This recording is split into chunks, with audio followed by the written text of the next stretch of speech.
Ensemble depuis un peu plus d'une heure, voici l'essentiel de 64 minutes préparé par Jean-Luc Eguezier et Jean-David Chessel.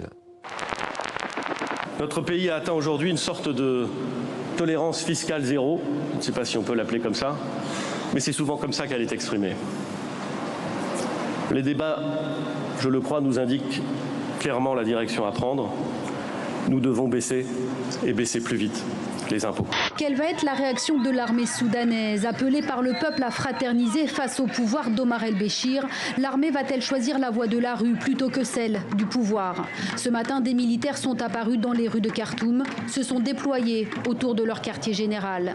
Selon des témoins ou des vidéos circulant sur les réseaux sociaux, des soldats auraient même protégé des manifestants. Et maintenant, ce sont des provinces du sud-ouest de l'Iran qui sont touchées à la frontière irakienne, et en particulier la province de Khouzistan et la province de l'Orestan qui ont été touchées de plein fouet. Le vrai sujet, ça va être aussi de renforcer, de consolider la qualité de l'offre éducative française et de réfléchir au fond aux contraintes dans lesquelles nous vivons. D'abord, c'est un enseignement qui doit être en coopération avec les cultures étrangères. On ne peut pas être dans la modernité si on ne fait pas de lien générationnel.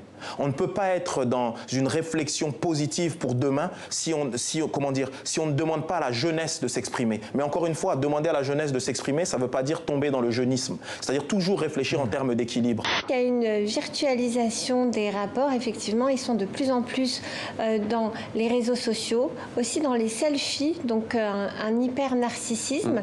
Et ils ont du mal à vivre les moments en direct, je dirais. C'est-à-dire que quand ils sont quelque part, ils ne sont jamais là où ils sont parce qu'ils sont toujours en train d'envoyer un texto ou de regarder ce que les gens font. Si vous voulez la gloire et la richesse, faites tout autre chose que d'être écrivain. Parce que d'abord, même si vous êtes un écrivain très célèbre, en général, les gens ne savent pas à qui vous ressemblez. Et la richesse, eh bien, elle est rare. On a tous un chemin différent. Le mien, il était empreint d'appréhension et de peur, et que j'ai su apprivoiser au fil des années.